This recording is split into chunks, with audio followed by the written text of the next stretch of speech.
ॐ स्थापकाय च धर्मस्य सर्वधर्मस्वरूपिणे अवतारवरिष्ठाय रामकृष्णाय ते नमः। ঠাকুরমা স্বামীজিকে প্রণাম জানাই পরম পূজ্যপাদ শ্রীমৎ স্বামী ভূতেশানন্দজি মহারাজকে, যার কাছে আমার মন্ত্র দীক্ষা এবং সন্ন্যাস হয়েছিল। তাঁরই স্মৃতির উদ্দেশ্যে আজকে আমাদের এই পাঠ আলোচনার ব্যবস্থা। সেজন্য নিজেকে খুব ধন্য মনে করছি। বেদব্রতানন্দজি মহারাজ, আমাদের ম্যানেজার মহারাজ, তাকেও কৃতজ্ঞতা জ্ঞাপন করি যে পূজনীয় মহারাজের এই স্বামী ভূতেশানন্দ মেমোরিয়াল লেকচারের জন্য আমাকে এই সুযোগটি করে দেওয়ার জন্য, যে কিছুক্ষণ সময় ঠাকুরের সম্বন্ধে আমরা একটু অনুধ্যান করব। বিষয়টিও বড় সুন্দর, আমাদের সকল ভক্তমণ্ডলীর কাছেই এটা খুবই আনন্দের। আবার একটু বিষয়টি অবতার বরিষ্ঠ, আবার একটু কারো কারো কাছে যেন একটু কেমন, যে শ্রীরামকৃষ্ণ অবতার বরিষ্ঠ, এটা কি ঠিক? রামচন্দ্রজির থেকে তিনি বড়, বেশি শক্তিমান। শ্রীকৃষ্ণ থেকে তারা কত বড় বড় যুদ্ধ করেছেন। আরও অন্যান্য ধর্মেরও তো সব অবতাররা রয়েছেন। তো কী হিসেবে শ্রীরামকৃষ্ণ বড় হতে পারেন, বরিষ্ঠ? এরকম নানান রকম প্রশ্ন আসতেই পারে ভক্তদের মনের মধ্যে, এবং আসেও। এই ব্যাপারগুলো তো এরকম ঠিক বোঝা যায় না। ভগবান তো একজনই, তার আবার ছোট বড় এগুলো কি বিচার করা যায়? এগুলো ঠিক ওইভাবে বিচার করা যায় না। একম সদ বিপ্রা বহুধা বদন্তি, শাস্ত্রে রয়েছে আমাদের। সত্য এক, ভগবান, ঈশ্বর, আল্লাহ, গড, ব্রহ্মণ, শক্তি এক। নানা রকম নামে আমরা ডাকি, কখনো কখনো নানা রূপে তারা আসেনও। অনেকে স্বীকার করেন না যে না, অরূপ আবার কি করে রূপ ধরতে পারে। আবার যদি রূপেও হয়, সেই অনন্ত কি করে শান্ত হয়ে একটা রূপের মধ্যে, একটা মূর্তির মধ্যে, শরীরের মধ্যে আসতে পারে। এরকম ভগবানের ব্যাপার স্যাপারগুলোই সকলের কাছে, বেশিরভাগের কাছেই কেমন যেন একটা হেয়ালির মতো, it's a kind of riddle, একটা ধাঁধার মতো। একটু বুঝি, আবার যেন একটু কেমন ডাউট, সন্দেহ। এতে দোষের কিছু নেই। শ্রীকৃষ্ণ যে ভগবান ছিলেন, অবতার ছিলেন, অর্জুন দিন রাত্রি তার কাছে থাকছে, তবুও বুঝতে পারছেন না। কখন বুঝতে পারলেন? সেই একাদশ অধ্যায়ে বিশ্বরূপ দর্শন করে তখন তার মনে হলো, হ্যাঁ, কার কাছে ছিলাম, কাকে তুই তোকারি করে কথা বলেছি, হাসি ঠাট্টা করেছি, একসঙ্গে এঁটো কাটা খেয়েছি, এক আসনে বন্ধুর মতো বসেছি। তখন তার খুব মনের মধ্যে ভয় হলো। তিনি সামনে প্রণাম করছেন, পেছনে প্রণাম করছেন, উপরে প্রণাম করছেন, নিচে, নানান রকম। ওই একাদশ অধ্যায়ে অর্জুনের বক্তব্যগুলো কেমন একটা যেন আননার্ভড হয়ে গেছেন। সেই সময়টা ভগবানের সেই বিশ্বরূপ দেখেছি, ও বাবা, কার সঙ্গে কি করেছি। হ্যাঁ, তারপরে বলছে তমেব মাতা চ পিতা তমে। আরে বাবা, একটা পুরুষ মানুষ, বন্ধু সম্বন্ধে আবার সম্বন্ধী, তার স্ত্রীর বড় ভাই, তাকে বলছে তুমি আমার বাবা, তুমি আমার মা, কত রকম, তুমি আমার সব, যখন আর ভাষা পাচ্ছেন না। কাজেই ভগবান কাছে কাছে থাকলেও ঠিক চেনা যায়, বোঝা যায় তাও নয়। ভগবানও বলেছেন, গীতাতেই আছে, অবজানন্তি মাং মূঢ়া মানুষিং তরুমাশ্রিতম পরম ভাব অজানন্ত মমভূত মহেশ্বরম। এগুলো ভগবান নিজে বলেছেন যে আমাকে তো সবাই চিনতে পারে না, বুঝতে পারে না। সেই তিনি বিশ্ব ব্রহ্মাণ্ডের যিনি অধীশ্বর, মালিক, তিনি এসেছেন এইটুকু। তার মধ্যেও তো আমাদের মতোই অনেক গুণ দেখতে পাই। হ্যাঁ, আমাদের মতোই, মানুষের মতোই সব, মানুষিং তনুমাশ্রিত, মানুষের মতোই তো সব দেখছি। ঠাকুর মায়ের নামে আবার কমপ্লেনও করেছেন।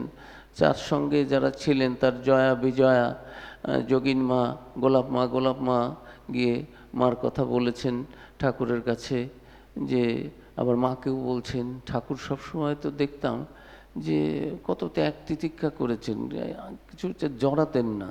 মা তুমি তো সারাক্ষণ দেখছি জড়িয়েই আছো, আত্মীয় স্বজন, রাধি রাধি, টাকা পয়সা, এই সমস্ত ঠিক। মানে তারাও যে জয়া বিজয়া সাথে সাথে থাকছেন, ঘুরছেন ফিরছেন, তবুও তাকে চিনতে পারছেন না যে মাকে। সেই মাকে শারদানন্দজি মহারাজ, যিনি ভূতেশানন্দজিরও গুরু, তিনিও একটা গানই লিখলেন বেশ সুন্দর, রঙ্গ দেখে রঙ্গময়ীর অবাক হয়েছি, আমি কান্দিব কি হাসিব তাই বসে ভাবতেছি। সত্যি বোঝা যায় না। নজরুলের খুব সুন্দর একটা গান রয়েছে, আমরা সবাই জানি, খেলিছ এ বিশ্ব লয়ে বিরাট শিশু আনো মনে।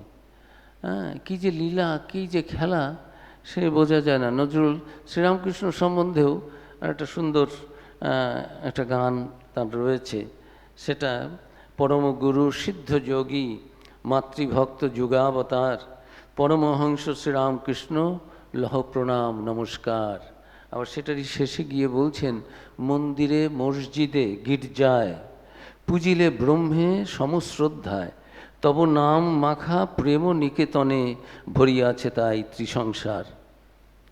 শ্রীরামকৃষ্ণের নামে এই সমস্ত বিশ্বজগৎ যেন ভরে গেছে চারদিকে।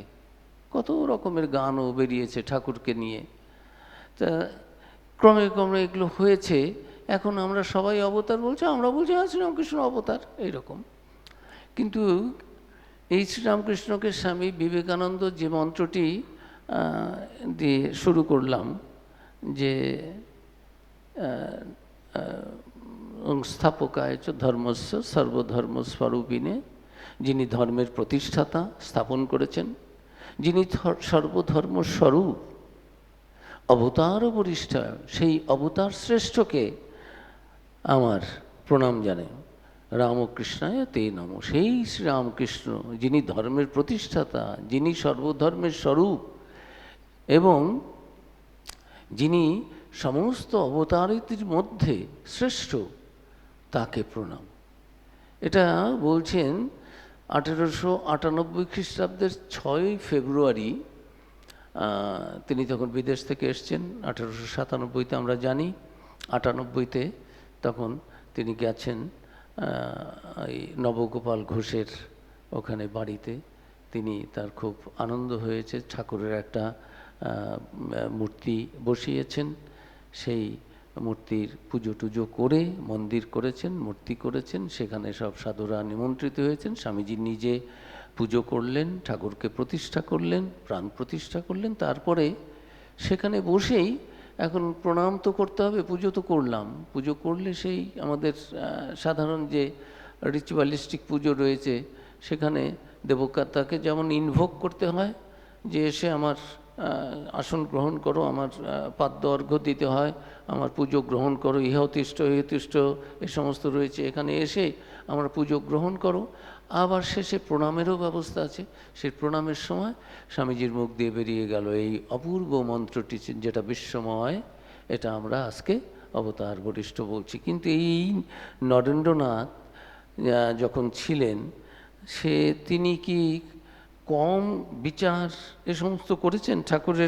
ঠাকুর যে অবতার, এটা কি তিনি মেনে নিতে পেরেছিলেন? তখন শ্রীরামকৃষ্ণের সব সাধনা টাধনার পরে দেখছেন ভৈরবী ব্রাহ্মণী একটা মথুরবাবুর সাহায্য নিয়ে ডাকলেন পণ্ডিতদের, যে শ্রীরামকৃষ্ণের জীবনে যে সমস্ত ঘটনা দেখতে পাচ্ছি, এই ভাব মহাভাব, এগুলো চৈতন্যদেবের হতো, এগুলো গোপীদের বর্ণনা রয়েছে ভাগবতে। তিনি ভাগবত শাস্ত্রে পারদর্শিনী ছিলেন ভৈরবী ব্রাহ্মণী। কাজেই তিনি বলছেন শ্রীরামকৃষ্ণ অবতার। এখন যারা এলেন, সব পণ্ডিতদের ডাকা হলো, তারা এসে দেখে টেকে বিচার করে রায় দেবেন যে সত্যি শ্রীরামকৃষ্ণের মধ্যে অবতারের যে লক্ষণগুলো, সেগুলো আছে কি না, তাকে অবতার বলে স্বীকার করা যায় কি না। শ্রীরামকৃষ্ণ তো শিশুর মতো মথুরবাবুকে বলছেন, দেখো না ভৈরবী কি বলছে, দেখো না। আর মথুরবাবু ভয় পাচ্ছেন যে আমার বাবার লোক তো ভালো, সে তো ঠিকই আছে, তার চরণে তিনি পড়েও আছেন, কিন্তু এই অবতার টবতার এই পণ্ডিতরা এসে সব কি প্রশ্ন করবে? বাবার বিদ্যা বুদ্ধি তো আমি মোটামুটি জানি। মথুরবাবু প্রেসিডেন্সিতে পড়েছেন, রবীন্দ্রনাথের বাবার ক্লাসমেট ছিলেন। ঠাকুর যখন বলেছেন দেবেন ঠাকুরের কাছে এসে নাকি ঈশ্বর চিন্তা করে নিয়ে যাবো, কেন দেবেন ঠাকুরের কাছে নিয়ে যাবো কেন? কে দেবেন ঠাকুর? আমাকে কি ইনভাইট করেছে? Without N invitation. মথুরবাবু সেই রকম মানুষ, বুঝুন। তো সেই মথুরবাবু তো ঠাকুরের পায়ের কাছে পড়ে থাকেন, বাবা বাবা করেন, সবই ঠিক আছে, কিন্তু বাবাকে যদি একটা ডিবেটে বসিয়ে দেওয়া যায় বেদ বেদান্ত উপনিষদ নিয়ে, কে এই মানে পণ্ডিতদের মধ্যে দুষ্টু কথাটা বলা যায় না, কিন্তু মানে ওই দুষ্টুমি করে এমন সব প্রশ্ন করবে, কি উত্তর দিতে পারবে না পারবে, শেষে বাবার একটা অসম্মান হয়ে যাবে, সেই ভয়ে তিনি পণ্ডিতদের ডাকতে চাচ্ছেন। আর শ্রীরামকৃষ্ণ বাচ্চা শিশুটির মতো, মথুর বললে তাহলে ডাকো না, পণ্ডিতদের ডাকো না, এই যে কি বলছে দেখো। এদিকে সবসময় কিন্তু তিনি বলছেন মা সব জানে, নিজে কিছুই দায়িত্ব নিচ্ছেন না, সম্পূর্ণ একেবারে নাহং নাহং তুহু তুহু সব মা।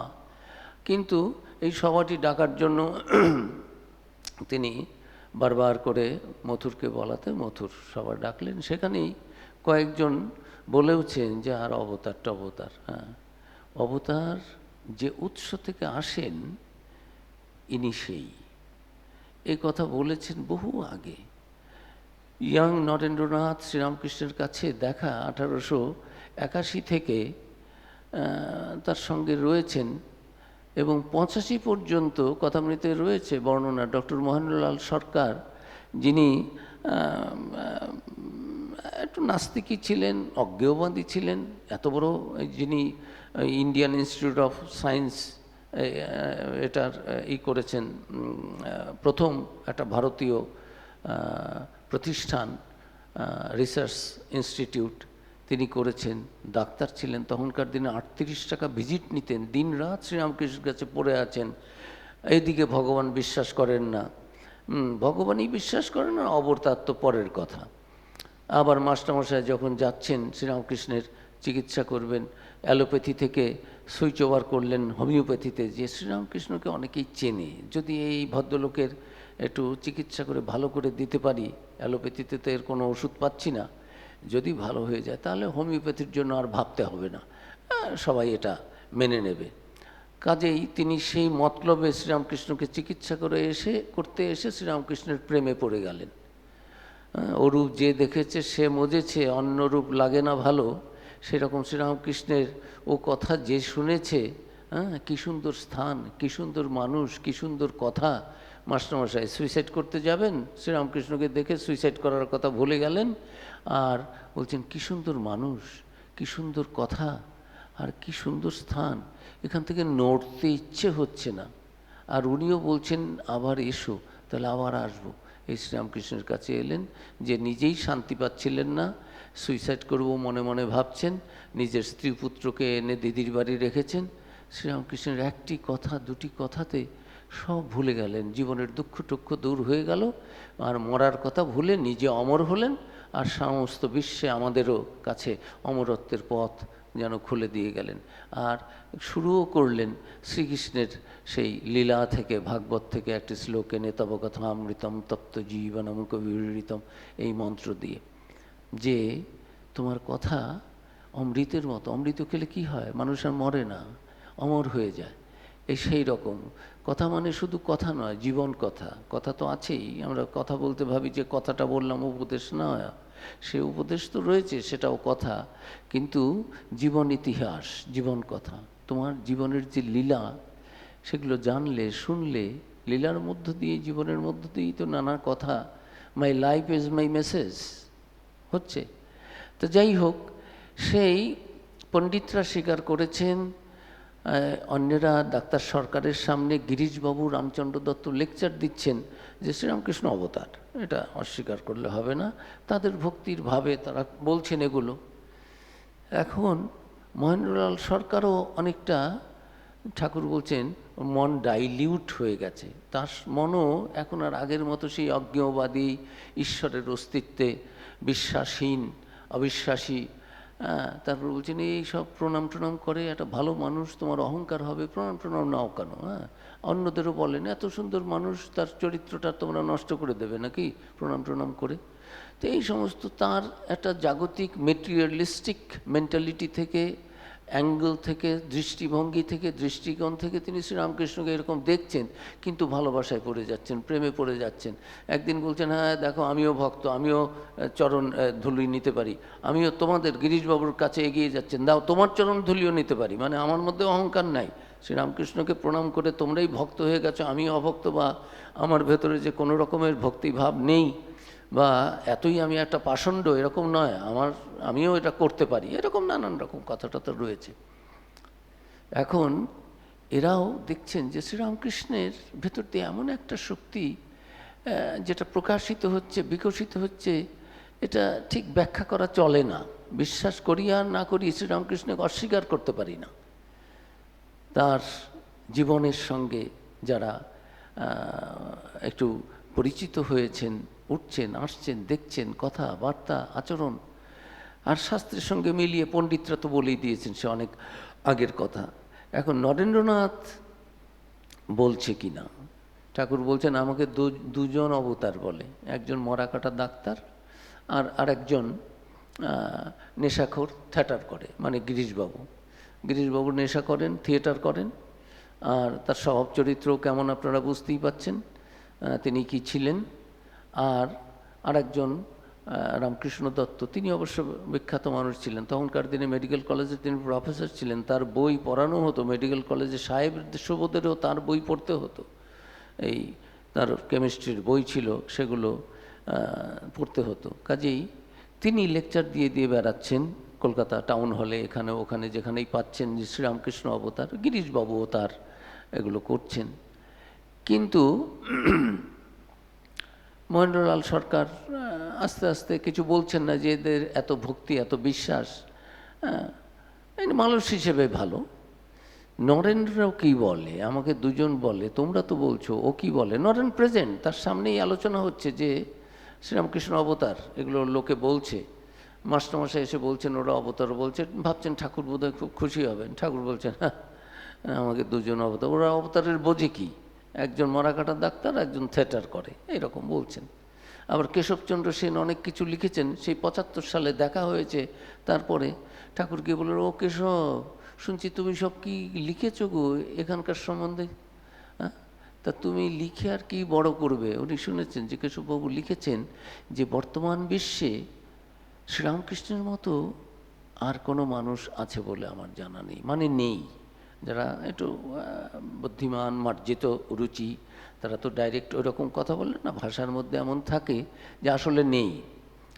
হ্যাঁ, এর এর এর শরীর এত একটা সফিস্টিকেটেড, এত মূল্যবান, এত দামি, যে একটা খুব দামি কাস্কেটের মধ্যে যেরকম আমরা দামি জিনিস রত্ন মণিমাণিক্য রাখি, এর শরীরটাও কিন্তু ওই রকমভাবে রক্ষা করতে হবে। এই কিছুদিন আগে তার সঙ্গে পরিচয় হলো এবং কথাবার্তা দেখে শুনে মনে হলো যে মূর্তি পুজো করে যদি কেউ এইরকম হতে পারেন, তাহলে মূর্তি পুজো সম্বন্ধে আমাদের যে ধারণা আছে, তারা বিশ্বাস করতেন না যে সেই অনন্ত ব্রহ্ম, সে যার নির্গুণ নিরাকার, তিনি আবার এই সগুণ সাকার হয়ে আসতে পারেন, একটা মানুষের মূর্তি ধরতে পারেন এবং সেই মূর্তির মধ্যে পুজো করা যায়, এগুলো তারা বিশ্বাস করতেন না। তারা ছিলেন যে নিরাকার কিন্তু সগুণ, তার সব শক্তি আছে, সৃষ্টি স্থিতি বিনাশ প্রলয় সব করছেন, কিন্তু তিনি নিরাকার। তিনি যে এইরকম আকার ধারণ করতে পারেন, মূর্তিতে তার পুজো হতে পারে, মানুষের মধ্যে হতে পারে, এই বোধগুলো ছিল না। কিন্তু কেশব সেন কে? কেশব সেন তখনকার দিনে বক্তৃতা করছেন। কেশব সেনের বক্তৃতা কীরকম? when Keshab Sen speaks the whole world listen to spellbound. Keshab Sen যখন বলেন তখন সমস্ত বিশ্ব একেবারে মন্ত্রমুগ্ধের মতো তার কথা শুনে। এগুলো পত্রিকায় লেখা হতো। তিনি ইংল্যান্ডে যেতেন, ইংল্যান্ডের রানীর সঙ্গে তিনি ডাইন করতেন। রেশম সেন কত বড় মানুষ না, তিনি কুইনের সঙ্গে ডাইন করেন। তখনকার দিনে দুটো চারটে ইংরেজি কথা জানলেই মোটামুটি আমরা শিক্ষিত, একটা ফুল সেন্টেন্স যদি নাও বলতে পারি, কিন্তু মাঝে মাঝে এরকম একটু অ্যালিটারেশন দিয়ে বা দুটো একটা মিলিয়ে যদি বলতে পারি, তাহলে আমি একটা ইংরেজি টিংরেজি জানি, আমার একটা শিক্ষিত মানুষ, সম্মান টম্মান একটু দিতে হবে এরকম। ঠাকুর মজা করে বলতেন, নরেন আমাকে যত মুখ্য ভাবে আমি কিন্তু তত মুখ্য নই। হ্যাঁ, থ্যাংক ইউ মানে আমিও দুটো একটা ইংরেজি শব্দ জানি, নরেন তো আমাকে মানেই না। নরেন তো কিছু বললেই সব অস্বীকার করে বসে, নরেনকে যা বলা যাচ্ছে তাই। নরেনের স্বভাবই এইরকম যে সত্য আমি নিজে যতক্ষণ পর্যন্ত একেবারে অপরোক্ষানুভূতি, প্রত্যক্ষভাবে আমি অনুভব করব, আমার অনুভূতি হবে, তারপরে I will give my decision. তার আগে ভার্ডিক্ট আমি তার আগে দেবো না। হঠাৎ করে তোমরা সবাই বলছো অবতার, আমি অবতার বলবো, তোমরা এটা বলছো না। ব্রহ্মদত্তি আছি কি না সে এইটুকু সময় থেকে, বাকি বন্ধু পালিয়ে গেছে। তুই যে ওখানে বল যে এতদিন ধরে খেলছি, ব্রহ্মদত্তি থাকতো, তার মাথা আছে, ব্রেইন আছে, তার চিন্তা শক্তি আছে, তার মৌলিকতা রয়েছে। একজন কেউ বলে দিল তাহলেই হলো তা নয়। শাস্ত্রে যদি থাকে ভগবান আছেন এই মুহূর্তে, মরার পরে ভগবানের দর্শন হবে, আমি ভগবান লাভ করব না, ওরকম ভগবান আমার দরকার নেই। যদি ভগবান থেকে থাকেন তাহলে আমি তাকে এখনই এইখানে এই মুহূর্তেই দর্শন করতে চাই। এই রকমের মনের অধিকারী একটি যুবক, একেবারে যেন শ্রীরামকৃষ্ণের কথা খাপ খোলা তরোয়াল। সে শ্রীরামকৃষ্ণকে কিছুতেই অবতার বলে না। ঠাকুর বলছেন তোমরা তো বলছো, ও কি বলে, মানে নরেনের সার্টিফিকেটটা চাই। নরেন কিছুতেই সার্টিফিকেট দেবেন না। আর উনি তো নরেনের জন্য কত বাবা বাছা করছেন, হ্যাঁ, নরেনকে কত প্রশংসা করেছেন শ্রীরামকৃষ্ণ। আর এত ভক্ত আসে, এসব দেখছি এরা সব রাখাল টাকাল আসে, ভালো ছেলে, কিন্তু আমার নরেনের কাছে আহা, নরেনের মতো কেউ হয় না। নরেনের সেই পদ্ম মধ্যে সহস্রদল পদ্ম, মানে সহস্রদল পদ্ম এই শ্রীরামকৃষ্ণের কথাতেই শিখতে পারলাম। তার আগে পর্যন্ত সহস্রদল পদ্ম এরকম কথা কোথাও পাইনি। নরেনকে তুলনা করছেন পদ্মের সঙ্গে, নরেনকে তুলনা করছেন একটা মানুষকে, তুলনা করছেন বড় ফুটোওয়ালা বাঁশ, একটা মানুষকে তুলনা করছেন বিশাল দিঘি, আর রাঙা চক্ষু রুই। এই সমস্ত মানে শ্রীরামকৃষ্ণের মনের মধ্যে নরেন্দ্রকে নিয়ে যে কত রকমের ভাব হচ্ছে, কতভাবে নরেন্দ্রের প্রশংসা করা যায়, নরেন্দ্রকে বড় করে প্রেজেন্ট করা যায়। নরেন সেগুলো যে খুশি হতেন তা নয়, বিরক্ত হতেন। কেশব সেনের সামনে বলছে এই যে কেশবের এক যে শক্তি এত জগৎ বিখ্যাত হয়েছে, ওটা একটা শক্তিতে, আর নরেন ওরকম 18টা শক্তি আছে। নরেন ছিলেন, উঠে চলে গেলেন। যে আমরা সাধারণত খুব সুন্দর করে বসে থাকতে পাই, আমার সামনেই আর একটু বলুক না, একটু প্রশংসা করুক, কি সুন্দর আমরা সেগুলোকে এনজয় করতে চাই। কিন্তু নরেন তো আলাদা ধাতের। তিনি ওখান থেকে উঠে গেলেন, অনেক ভক্ত টক্ত রয়েছে, বড়রা রয়েছেন, এর মধ্যে কত পরে এসে একেবারে ঝাড় শ্রীরামকৃষ্ণকে। আচ্ছা সত্যি মানুষ আপনাকে পাগল বলবে না, আর আপনার লজ্জা শরমও নেই যে আপনি কেন কি করেছি, আপনি কি করে বললেন যে আমার 18টা শক্তি আর ইয়ের একটা মাত্র শক্তিতে জগৎ বিখ্যাত হয়েছে কেশব সেন, এই সমস্ত কথা আপনি বলেন, লোকে কেন আপনাকে পাগল বলবেন? আপনার না হয় সম্মান বোধ নেই, আমার একটা আত্মসম্মান বোধ আছে, কেন আপনি আমাকে লোকের সামনে এরকম বলে ছোট করছেন, এই করছেন? বলে কেন ছোট করবো, কেন কি করলাম? খুব কষে বকাবকি। আবার ওই যে যখন বাবা মারা গেছেন, খেতে পায় না, হ্যাঁ, বন্ধুদের বলেছে খুব তো ফুটুনি করেছো নরেনের টাকায়, নরেনের বাপের টাকায়। যখন বাবা ছিল তখন তো খাও, এখানে ওখানে ফুর্তি করে বেরিয়েছ, আর যত টাকা খরচা করেছে নরেন। এখন নরেন খাবার পাচ্ছে না, খেতে পাচ্ছে না, বন্ধুরা সব যাও তাকে সাহায্য করো। বন্ধুরা গিয়ে কেউ কেউ বলছে নরেন তুই কী হয়েছে, তুই খেতে পাচ্ছিস না, তোদেরকে বিক্রি করতে। আচ্ছা নরেনের মতো মানুষকে ওই সমস্ত কথা যদি বন্ধুরা বলে, নরেনের কীরকম?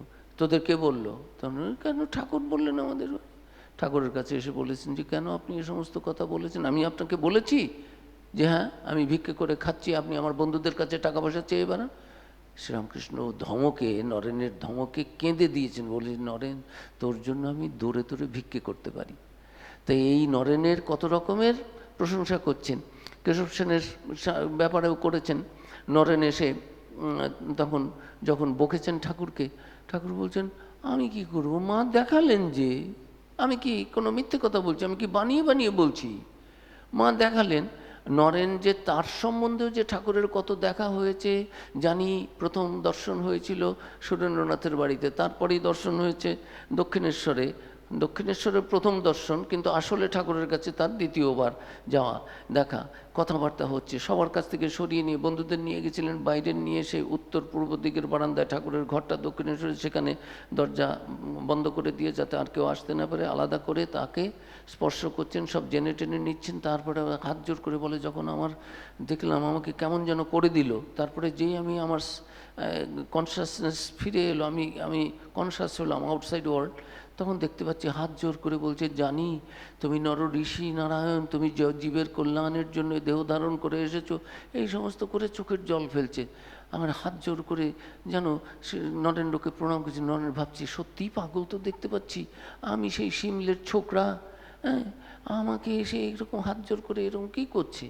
তা নরেন্দ্রনাথের শ্রীরামকৃষ্ণের এরকম আচরণগুলো দেখে টেকে তার নিজের সম্বন্ধে প্রশংসা করলেও সেগুলো বিশ্বাস করছেন না, এবং তর্ক করছেন, যুক্তি করছেন। ঠাকুরের যে অনেক দর্শন হয়েছে, কত কি মার সঙ্গে কথা হয়, বার্তা হয়, হ্যাঁ, এই যে জীবন্ত মা কালীর মন্দিরে যান না, প্রণাম করা তো দূরের কথা, মন্দিরেই যান না, কোনো মন্দিরে যান না, কিন্তু শ্রীরামকৃষ্ণের কাছে আসেন মাসের পর মাস, দিনের পর দিন, বছরের পর বছর, কখনো দিন রাত্রিবাসও করছেন।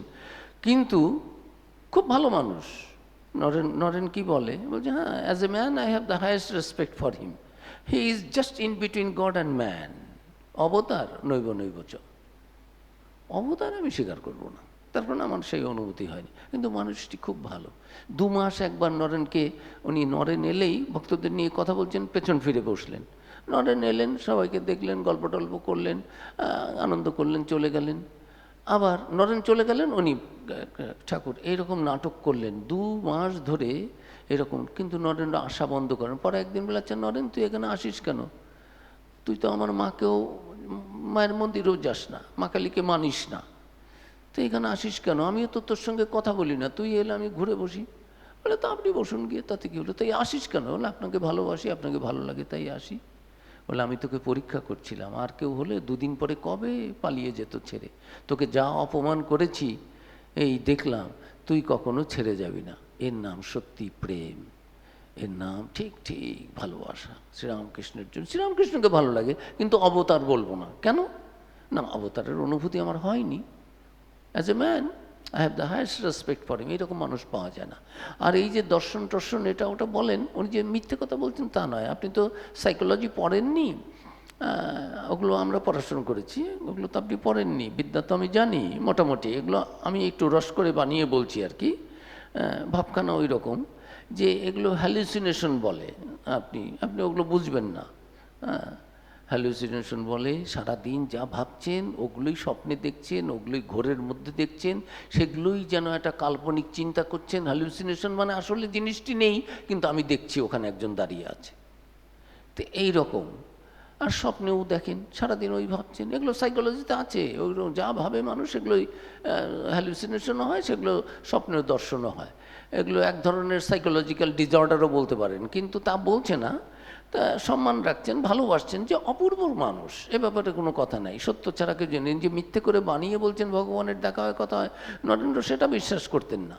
কিন্তু তিনি এটাও বিশ্বাস করতেন না যে সেই নির্গুণ নিরাকার হঠাৎ এসে একটা মূর্তিতে আসবেন, মা কালী একটা পাথরের মূর্তি, তার সঙ্গে কথা বলছেন, তিনি তার মায়ের নুপুর শুনছেন, ঝুমঝুম হচ্ছে, এটা হচ্ছে সেটা হচ্ছে, নাকে তুলো দিয়ে তার দেখছেন, মা নিঃশ্বাস নিচ্ছেন, প্রশ্বাস নিচ্ছেন, তার যত রকমের দর্শন টর্শন হয়েছে, এগুলো বলতে গেলেই বকা খেয়েছেন। আবার পরীক্ষাও কত রকম করেছেন নরেন, তাকে একটা দুটো পরীক্ষা কি, কত রকমের পরীক্ষা করছেন, যে দিনের পর দিন পরীক্ষার করছেন। ওখানে জল খেতে পারছি না, কেন খেতে পারলেন না? ওখানে বিছানায় বসতে পারছি, সত্যি বেঁকে যায় কি না হাত পা, তার অজান্তে একটা মুদ্রা রেখে দিলেন একটা মেটালের, যে সত্যি এগুলো ভাব করেন না কি করেন, কত রকমভাবে তাকে পরীক্ষা তিনি করেছেন। আবার শ্রীরামকৃষ্ণ বলছেন, আমি মাঝে মাঝে খতিয়ে খতিয়ে দেখি নরেন্দ্র এত বড় আধার, তার আগে তিনি সব দেখে নিয়েছেন, অজ্ঞান করে নিয়ে বলছে, হ্যাঁ মা যা যা দেখিয়েছে সব মিলে গেল, সব প্রশ্ন করেছি উত্তর সেই যা যা দেখেছি, তার যে দর্শন হয়েছিল তিনি মন একদিন উঠে যাচ্ছে সেই একেবারে খণ্ডের ঘর থেকে অখণ্ডের ঘরে, দেবদেবতারাও যেতে পারে না, 7 জন ঋষি বসে আছেন। সেই ঋষিদেরই যে একজন, তিনি একটি দেব শিশু গিয়ে তাকে গলায় জড়িয়ে ধরলো, আমি যাচ্ছি তুমি এসো। সেও কথা বললেন না, কিন্তু সম্মতি দিলেন। সেই মুদ্রিত চক্ষু একটু নিমিলিত দৃষ্টিতে একটুখানি যেন খুললেন, আবার ইশারা করে বললেন। সেই যে নরেন্দ্রনাথ, সেই ঋষি, এ সমস্ত তার দর্শন টর্শন হয়েছে। কিন্তু নরেন্দ্রনাথের সম্বন্ধে এগুলো কোনো কিছু, এই গুণ, 18টা গুণ, এত নানানটা বলছেন, এগুলো পছন্দ করতেন না। মানে ঠাকুরের এই এত দর্শন, এগুলো বিশ্বাসও করতেন না। কিন্তু লোকটি ভালো, এই ভাবটি ছিল। নরেন্দ্রনাথ বলছেন না 85 সাল পর্যন্ত। 86 সালে তার শরীর যখন গেল, তার 2 দিন আগে পর্যন্ত শ্রীরামকৃষ্ণকে নিজে মুখে বলতে হচ্ছে, যে অবস্থায় তিনি নড়তে চড়তে পারেন না, তাকে তুলে ধরতে হয়, সে অবস্থায় বলছেন এখন অবিশ্বাস, যেই রাম, যেই কৃষ্ণ, সেই ইদানিং এই দেহে রামকৃষ্ণ। তবে তোর বেদান্তের দিক থেকে নয়, বেদান্তের অবতারবাদ নেই। কাজেই এগুলো শ্রীরামকৃষ্ণ বলেছেন। এবং সেদিন নরেন্দ্রনাথ ওই মনে করেই গেছেন যে উনি নিজে মুখে বলুন না, ও বলবে, লেকচার দেবে অবতার, আর উনি চুপচাপ হাসবেন, ও কি বলে সে কি বলে, কেন উনি কেন বলছেন না আমাকে। আর শ্রীরামকৃষ্ণ কিছুতেই বলছেন না যে ও নিজে বুঝুক, নিজের প্রত্যক্ষ হোক, নিজের অনুভূতি হোক, নিজের বিচার। তিনি কখনো নরেন্দ্রনাথের বুদ্ধিকে, একবার ঠাকুর একটা কথা বলছেন, নরেন্দ্রনাথ বলছেন না এরকম নয়, তখন সাথে একজন বয়স্ক মানুষ ছিলেন, বলছে আহা ঠাকুর বলছেন, তুমি স্বীকার করে নাও না। নরেন কিছু বলার আগেই ঠাকুর তাকে ধমক দিয়ে বলছেন, তুমি তো বেশ লোক, ও এটা বিশ্বাস করছে না, ওকে তুমি জোর করে এটা বিশ্বাস করতে বলছো কেন? ও যখন বিশ্বাস করবে তখন করবে। শ্রীরামকৃষ্ণের ভাব। কোনো দিন বলেননি আমার মা দক্ষিণে গিয়ে, আমার ইষ্ট, আমার মা ভবতারিণী, যা তার মন্দিরে যা প্রণাম কর, কোনো দিন বলেননি। নিজের থেকে গেছেন সে চাইতে। এত গান জানতেন ঠাকুর, তার গান শুনে শুনে সমাধিস্থ হচ্ছেন, সব ব্রহ্মসঙ্গীতের মতো হচ্ছে, অন্য গান টান হচ্ছে, কিন্তু মা কালীর গান জানি না। গান শোনা, মা দর্শন পেলি, তোর কিছু আর অসুবিধা হবে না মায়ের, তা এখন মাকে গান শোনা। শ্রীরামকৃষ্ণের যেরকম দর্শন হয়েছিল মা কালীর, নরেন্দ্রনাথেরও সেই রকম দর্শন হয়েছে। সেই জ্যোতির্ময়ী দেবী মূর্তি সব কিছু ভুলে গিয়ে কোথায় জ্ঞান দাও, বিবেক দাও, বৈরাগ্য দাও, এগুলোই চেয়েছেন, অন্য কিছু চাইতে পারেননি। যখন বলছে গান শোনা, বলছে আমি তো মা কালীর গান জানি না। শ্রীরামকৃষ্ণ গান শোনালেন, যে সেই অপূর্ব সুন্দর গানটি, যে আমার মা তংহি তারা, সে গান শোনালেন সারা রাত। তাকেও আবার নরেন গান তার নরেনের গান শুনতে তার বড় ভালো লাগে। নরেন কয়েকদিন না এলে লোকের কাছে গিয়ে তার আবার কাপড় চোপড় ঠিক আছে কিনা সেটা বগলে নিয়ে, রাত্রিবেলা প্রেমানন্দজি বলছেন যে আমরা শুয়ে আছি মেঝেতে, একটুখানি ঝিমুনির মতো এসেছে, তারপরে এসে বলছেন ও গো ঘুমুলে। আমরা তখন বলছি না না ঘুমুলাম কোথায়, ওর কাপড় চোপড় সব বগলে। বলছে আচ্ছা দেখো নরেন আসে না, এখানটা কেমন করছে, আচ্ছা আমার সঙ্গে এরকম করে কেন, এরকম করছেন নরেন। আর তিনি সারাক্ষণ তার পেছনে ঘুরছেন, শ্রীরামকৃষ্ণের নরেন্দ্র সাধনা।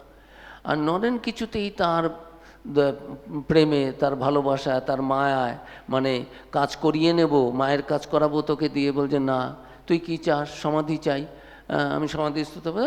তুই এত ছোট, ছি ছি ছি, 3বার ছি বলেছেন নরেন্দ্রকে। যে কোনো গুরু যদি শিষ্য ব্রহ্মজ্ঞান চায়, তাহলে তার ওপর আর কিছু নেই, বেদান্ত মতে তো ব্যাস নির্বিকল্প সমাধি, এই ব্যাস, এই তো হয়ে গেল, আর কি চাও, জীবন ধন্য, আর কি চাই, ইয়ং লভ ধোয়া চাপ রং লাভং মন্যতে নাদিকম তত, এর থেকে বেশি তো আর কিছু নেই, পেয়ে গেছি।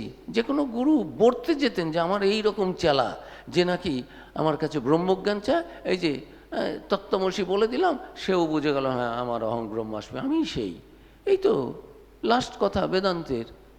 তা বললেন ছি ছি ছি নরেন, তোর এত হীন বুদ্ধি, তুই এত ছোট নোস, তুই নিজের স্বার্থ দেখছিস, নিজে আনন্দে ডুবে থাকতে চাস, নিজে নির্বিকল্প সমাধিতে থাকবি, আমি ভেবেছি তুই বিরাট বটবৃক্ষের মতো হবি, সমস্ত বিশ্বের সকলে তোর কাছে আসবে, পাপি তাপি দুঃখী জন, কত তাপিত তৃষিত লোক এসে তোর সেই বট গাছের ছায় যেমন জুড়োয় মানুষের প্রাণ, তোর কাছে এসে দাঁড়া, তুই নিজের আনন্দের কথা ভাবছিস।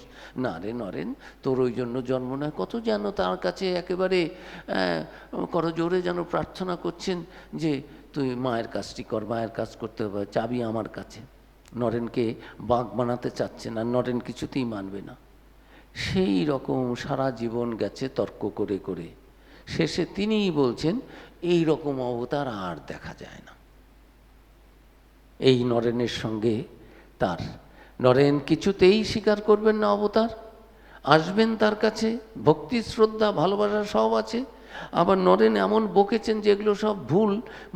মা কালীর কাছে গিয়ে কমপ্লেন করেছেন। কালীর ছেলে তো আর তোর হাইকোর্ট কালী, তার কাছে গিয়ে বলছেন মা লেখাপড়া জানি না, মুখ্য ভেবে তুইও আমাকে ঠকালি।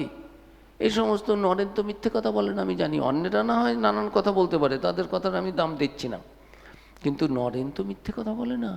নরেন বলছে যে এই সমস্ত আমার দর্শন টর্শন এগুলো নাকি ভুল। তাহলে একটা যদি ভুল হয় তাহলে তো আমার সবই ভুল হতে পারে। আমি মুখ্য দেখে আমাকে এইভাবে তুই ঠকালি মা। মা কালীর কাছে কান্নাকাটি চলছে, কমপ্লেন চলছে।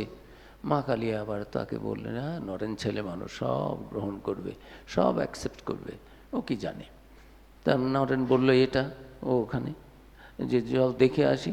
দেখছেন যে সাতী নক্ষত্রের ছাড়া খায় না সেই এই পাখিটার নাম কি, চাতক পাখি। দেখছে কতগুলো চামচিকে, বলে বেটা তুই চামচিকে আর চাতক ঠিক পাস না, তোর কথা নেব নাই। তা এই প্রতি ব্যাপারে নরেনের সঙ্গে এরকম হচ্ছে। নরেনের ভক্তি আছে, ভালোবাসা আছে, কিন্তু অবতার সেটা তিনি স্বীকার করছেন না। শ্রীরামকৃষ্ণ অপূর্ব একটি মানুষ, দেবতার মতো মানুষ, কোনো মিথ্যে টিথ্যে নেই, তার মধ্যে কোনো মেকি ভাব নেই। আবার ঠাকুরও বলছেন আমার নরেনের মধ্যে কোনো মেকি ভাব নেই। আবার স্বামীজিও জানেন শ্রীরামকৃষ্ণ কিন্তু অবতার, আবার তারপর আবার বরিষ্ঠ। কাজেই এই কথাটা যে স্বামী বিবেকানন্দ বললেন এতদিন পরে, সেই 1898 খ্রিস্টাব্দের 6 ফেব্রুয়ারি সেই প্রণাম মন্ত্রের মধ্য দিয়ে, সেটা একটা সত্যি শ্রীরামকৃষ্ণ সম্বন্ধে হঠাৎ এই কথাটা নরেন্দ্রনাথ বলে দেবেন। অবতার কেন আসেন, কি করে তার আবার ছোট বড় হয়? ভগবান তো একই, তার আবার ছোট বড় কি? আমরা ধরুন পেলের খেলা ভালোবাসি, ফুটবল। পেলে অনেক কিছু খেলেছেন, অনেক জায়গায় অনেক ম্যাচ খেলেছেন, কিন্তু ওই ম্যাচটা যে খেলেছে না, ওটা দারুণ খেলেছে। অনেক সিনেমা দেখেন, অনেক আপনাদের প্রিয় নায়ক নায়িকা আছে, তারা এমন একটা ছবি দেখেছেন, ওই ছবিতে যা রোলটা পার্টটা যা প্লে করেছে না, তার রোলটা অপূর্ব। ফুটবল ভালোবাসতে পারেন, ক্রিকেট ভালোবাসতে পারেন, মারাদোনা, যারা মারাদোনা ভালোবাসে, ভগবানের হাত দিয়ে গোল দিচ্ছে কি দিচ্ছে সেটার জন্য মারাদোনার প্রতি তাদের ভক্তি কমবে না, আর ওটা যদি দিয়ে থাকে দিয়েছে। কিন্তু ওইটা দারুণ, ওই খেলাটা যে খেলেছে না, ওই ম্যাচটা দারুণ, ওই ওয়ার্ল্ড কাপে যা খেললো মারাদোনা। একই ভগবান বিভিন্ন সময় নানা লীলা করে যান আমাদের জগৎ কল্যাণের জন্য, জগতের প্রয়োজনে, কৃপায়। মা বলছেন কৃপায় দীক্ষা দেই। সেরকম অরূপ সায়রে লীলা লহরী, উঠিল মৃদুল করুণাবায়, অরূপ সায়রে লীলা লহরী। এই করুণার বাতাস, তিনি যে নিরাকার নির্গুণ, যে সগুণ সাকার হতে পারেন, সেটা সাধারণ মানুষ বুঝতে পারে না। ঈশ্বরের কৃপা না হলে ঈশ্বরের লীলা বোঝা যায় না। তিনি কি পারেন আর কি পারেন না, এটাই তো অজ্ঞান, ঈশ্বরকে বিচার করা। অনন্ত ভাবময় শ্রীরামকৃষ্ণ। স্বামী বিবেকানন্দ বলছেন ব্রহ্মের তবু ইতি করা যায়, মানে বিচার টিচার করে এইভাবে এইভাবে বোঝালাম। শ্রীরামকৃষ্ণের ভাবের যেন কোনো ইতি করা যায় না। তা এই কাছে থেকেই তাকে বোঝা যায় না যে তিনি কি করবেন, কি করতে পারেন, কি না করতে পারেন। তো এই অবতার আসেন আমাদের জ্ঞান ভক্তি এগুলো দেওয়ার জন্য। আমরা যখন পথ ভুলে যাই, অবতার কেন আসেন, এত অবতারের দরকার কি? গীতাতে আমরা দেখতে পাই ভগবান বলছেন যে যদা যদা হি ধর্মস্য গ্লানির্ভবতি ভারতে, তখন আসি। এই শুধু যখনই ধর্মের গ্লানি হয়, অধর্মের অভ্যুত্থান হয়, তখনই আমি পরিত্রাণায় সাধনাং বিনাশায় চ দুষ্কৃতম আমরা আসি। সাধুদের, ভালো সৎ মানুষদের ই করার জন্য, ধর্ম স্থাপন করার জন্য, ধর্ম রক্ষা করার জন্য, ভালো মানুষদের, সৎ মানুষদের বাঁচানোর জন্য, আর দুষ্টের দমনের জন্য ভগবান এগুলো গীতাতে বলেছেন। কিন্তু ওই 10 জনই না, ভাগবতে রয়েছে অবতারা অসংখ্যা, অবতারা হি অসংখ্যা, অসংখ্য অবতার আসতে পারেন। এটা যেন একটা দিব্য একটা সরোবরের মতো একটা প্রস্রবণ, সেখান থেকে শতধা সব প্রস্রবণ বেরিয়ে যাচ্ছে, কিন্তু সেই সরোবরের যেন কোনো শেষ নেই।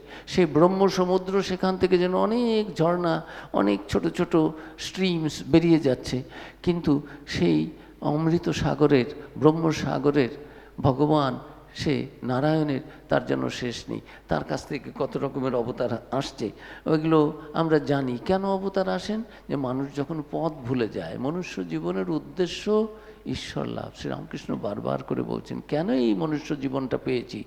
84 লক্ষ জন্মের পরে 8.4 মিলিয়ন লাইফস আগে আমাদের অ্যামিবা, হাইড্রা, এই ভাইরাস, ওই ব্যাকটেরিয়া, কি হয়েছি কি না হয়েছি তার কোনো ঠিক নেই, কোভিড হয়েছি, এরকম হয়ে টয়ে তারপরে এই মনুষ্য জীবন। সেই মনুষ্য জীবন কেন? না ঈশ্বরের অনুভূতি যাতে হয়। অন্য কোনো জীবনে, যদিও আমি প্রাণী, কিন্তু আমার সব আছে। পশুর সঙ্গে আমাদের পার্থক্যটা কি? সব কিছুই সমান। আহার, নিদ্রা, মৈথুন, ভয়, এগুলো পশুদেরও আছে, আমাদের মানুষদের আছে। তাহলে কি ডিফারেন্সটা কি? এগুলো তো সব কমন, এগুলো সামান্য। তাহলে কি আলাদা করে কি আছে? মানুষের মধ্যে একটা এই যে ঈশ্বরের চিন্তা, ধর্মস্যহীনা পশুবি সমানা। যদি যদি জ্ঞানেনহীনা পশুবি সমানা, জ্ঞান যদি না হয়, ভালো মন্দের বোধ না থাকে, বিচার বিবেক, তাহলে তো পশুর জীবন। এই মনুষ্য জীবনটা পেয়েছি সেই ঈশ্বরকে অনুভব করার জন্য। সেটি যখন আমরা ভুলে যাই বেশিরভাগ মানুষ, তখন তিনি যেন কৃপায় আদি অন্তহীন অখণ্ড বিলীন মায়ায় ধরিল মানবকায়। একেবারে মায়াতে তিনি যেন যেন তিনি দেহ ধারণ করেন, যার জন্ম নাই, মৃত্যু নাই, অব্যয় আত্মা। হ্যাঁ, গীতাতে ভগবান বলছেন কি সুন্দর করে, এই অবতার লীলা গীতায় খুব ভালো করে বলা আছে। গীতার মধ্যে দিয়ে আমরা দেখতে পাই কি চমৎকারভাবে ভগবান বলছেন যে এই দেখো, ধর্মতত্ত্বের মধ্যে অবতার লীলা অতি গহন ব্যাপার। অহং ব্রহ্মাস্মি, আমি সচ্চিদানন্দ রূপ ব্রহ্ম, এ জ্ঞানে প্রতিষ্ঠিত হওয়া বরং সহজ। কিন্তু সরৈশ্বর্যশালী ভগবান রক্তমাংসের দেহধারী 14 পোয়া মানুষ, ঠাকুরের ভাষা 14 পোয়া মানে 3.5 হাত, 14 পোয়া মানুষ হয়ে জগতে আসেন, জীবোদ্ধার করেন। এ জ্ঞান স্বয়ং ঈশ্বরের বিশেষ একটা কৃপা ছাড়া এটা আমরা যেন বুঝতে পারি না। এটা ধারণা করা বড় কঠিন। এই যে কিভাবে তিনি এইভাবে তার কৃপা ছাড়া বোধ করা। মাকে একজন জিজ্ঞেস করেছিলেন, মা জপ করে ভগবান লাভ করা যায় না? ধ্যান করে পাওয়া যায় না? তাহলে কি ভগবানকে লাভ করা যায় না? হ্যাঁ বাবা, লাভ করা যায়। কিভাবে? ভগবানের কৃপায়। ঈশ্বর লাভ হয় ঈশ্বরের কৃপায়। জ্ঞান পথেও আছে উপনিষদে, ইয়মি বৈষবৃণুতে তেন লভ্য। তিনি কৃপা করে যাকে বরণ করেন, সেই ব্রহ্ম, সেই আত্মতত্ত্ব, ব্রহ্মতত্ত্ব, সেই অনুভূতি তারই হয়। তিনি যাকে কৃপা করে বরণ করেন। আমি অনেক ধ্যান করছি, জপ করছি, না, এগুলো সাধ্য। আমি অনেক সাধনা করেছি, সাধন সাধ্য নয়। আমি অনেক কাল ধরে অনেক তপস্যা করেছি, আমি কি চমৎকার আমার পবিত্র জীবন যাপন করছি, না, লক্ষ্য জপ নিত্য করে করতে পারো, এগুলো চিত্তশুদ্ধি হবে, ভালো। কিন্তু তার মানেই ভগবানের সঙ্গে আমাদের কোনো ওই রকম এই করা নেই যে ভগবান এসে দেখা দেবেন, ব্রহ্মজ্ঞান আমার হয়ে যাবে, তা নয়। এগুলো সব করে রাখতে পারি এমন এই যে তত্ত্ব, এটা কারোর সঙ্গে কোনো যে সাধন সাধ্য, আমি এত কিছু তপস্যা করেছি, না, তাহলে তপস্যা করবো না। তাকে যেমন তপস্যা করে পাওয়া যায় না, জপ করে ধ্যান করে পাওয়া যাবে না, তাহলে তো করবো না। না, এগুলো করে করে এমন একটা অবস্থা হবে, চিত্ত শুদ্ধ হবে, তখন দেখবো যে হ্যাঁ, তার প্রকাশ, তার বিকাশ, তার অনুভূতি, তার অবস্থান আমার মধ্যেই দেখবো। সর্বভূতস্তম এই সর্বভূতানি চ আত্মনি, সবাইকে আমার মধ্যে দেখবো, আমাকে সকলের মধ্যে দেখবো, সেই ব্রহ্ম সকলের মধ্যে রয়েছেন। তা সেটাই এই যে জ্ঞানযোগের এই চ্যাপ্টারে ভগবান বলছেন যে তাঁর কৃপা ছাড়া এই অনুভবটা হয় না অর্জুন। মুনি ঋষিরা ওদগ্র তপস্যা করে অবতার তত্ত্বের জ্ঞান লাভ করতে পারেন না। সেই ভরদ্বাজজিতে ছাড়া কেউ 12 জন বুঝতে পেরেছিলেন, এই সবাই বলছে এ তো দশরথের বেটা। হ্যাঁ, আর বলছেন না, ওরা বলছে আমরা তোমাকে সে জানি, তুমি সেই অনাদি অনন্ত অজ নিত্য শাশ্বত অয়ং পুরাণ নিত্য শুদ্ধ বুদ্ধ মুক্ত, সেই সেই পরমাত্মা পরব্রহ্মই যেন তুমি মায়ার দ্বারা এই শরীর ধারণ করে এসেছো। এত ঋষিমুনিরা তারাও তাকে চিনতে পারেন না। ভগবান নিজেও বলছেন অবজানন্তি মাঙ্গুরা, আমাকে অনেকে চিনতে পারে না, অবজ্ঞা করে।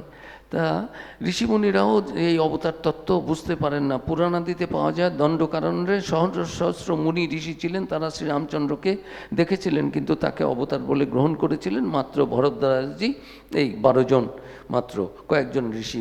বাকি সকলেই বলতেন তুমি তো দশরথের বেটা, কাজী ভরদ্বাজাদি তাকে অবতার বলে পুজো করেছিলেন। বাকিরা তো ওই রকম বুঝতেই পারছেন না।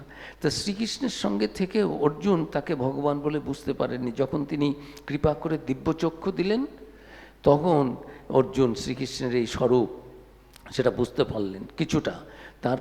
তার পূর্বে নয়। শ্রীরামকৃষ্ণদেব অবতার প্রসঙ্গে বলছেন, যখন অবতারাদি আসেন কত শত লোক তাকে আশ্রয় করে তরে যায়।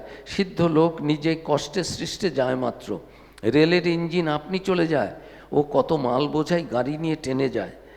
অবতারেরাও সেই রকম সহস্র সহস্র লোকদের ঈশ্বরের নিকট নিয়ে যান। অবতারকে সকলে চিনতে পারে না। দেহ ধারণ করলে রোগ শোক ক্ষুধা তৃষ্ণা সবই আছে, মনে হয় আমাদেরই মতো। রাম সীতার শোকে কেঁদেছিলেন, অবতারের উপর ভালোবাসা এলেই হলো। ঈশ্বর নরলীলা করেন, মানুষে তিনি অবতীর্ণ হন, যেমন শ্রীরামচন্দ্র শ্রীকৃষ্ণ চৈতন্যদেব। কিন্তু ঈশ্বরকে জানতে হলে, অবতারকে চিনতে গেলে সাধনের প্রয়োজন। তার কৃপা ছাড়া কিছুই হয় না। তিনি কৃপা করে ধরা দিলেই তাকে লোকে চিনতে পারে। কে বলছেন? শ্রীরামকৃষ্ণ বলছেন যে এই অবতার তত্ত্ব এটা এত সাধারণ জিনিস নয়। অজপি সন্নবা আত্মা, গীতাতে ভগবান বলছেন ভূতানাম ঈশ্বরপি সন প্রকৃতিং সমধিষ্ঠায় সম্ভবামি আত্মমায়া। এটা কীরকম করে কি করেন ভগবান? ভগবান নিজেই বলছেন যে আমি জন্মশূন্য অবিনশ্বর এবং ভূত সকলের ঈশ্বর হয়েও নিজ শুদ্ধ সত্তাত্মিকা প্রকৃতিকে অনুষ্ঠান করে, অর্থাৎ নিজের মায়াশক্তি দ্বারা আশ্রয় করে আমি জন্মগ্রহণ করি বা অবতীর্ণ হই। যেন এগুলো আমাদের চোখে আমরা অজ্ঞান থেকে দেখতে পাচ্ছি, এই তো জন্ম হলো, অজ্ঞান থেকে দেখছি অনেক দেহ অনেক আলাদা, এই পুরুষ এ মহিলা, এ সন্ন্যাসী, এই গৃহী, এটা আলাদা ওটা আলাদা। সেই ব্রহ্মজ্ঞান হলে আর এই পার্থক্য এই বোধ থাকে না।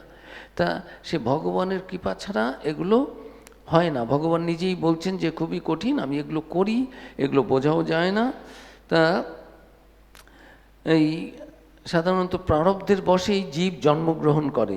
শ্রী ভগবানের কি এমন প্রারব্ধ ছিল যাতে করে নিজ মহিমা থেকে বিচ্যুত হয়ে সাধারণ মানুষ হয়ে তাকে জন্মাতে হয়েছে? এই আশঙ্কার নিরাকরণ সূত্রেই ভগবান নিজ স্বরূপ ব্যক্ত করছেন। এই কথামৃতে পাওয়া যায় শ্রীরামকৃষ্ণদেব দক্ষিণেশ্বরে কেদার চাটুর্যে প্রভৃতি ভক্তদের অবতার তত্ত্ব সম্বন্ধে বলছেন, কোট, এরা ঋষিদের মতো। ঋষিরা রামচন্দ্রকে বললেন, হে রাম, আমরা জানি তুমি দশরথের বেটা, ভরদ্বাজাদি ঋষিরা তোমায় অবতার জেনে পুজো করুন, আমরা অখণ্ড সচ্চিদানন্দকে চাই। এই কথা শুনে রাম হেসে চলে গেলেন। ঋষিরা জ্ঞানী ছিলেন, তাই তারা অখণ্ড সচ্চিদানন্দকে চাইতেন। আবার ভক্তেরা অবতারকে চান, তারা ভক্তিপথে ভক্তি আস্বাদন করার জন্য। কীরকম জানো?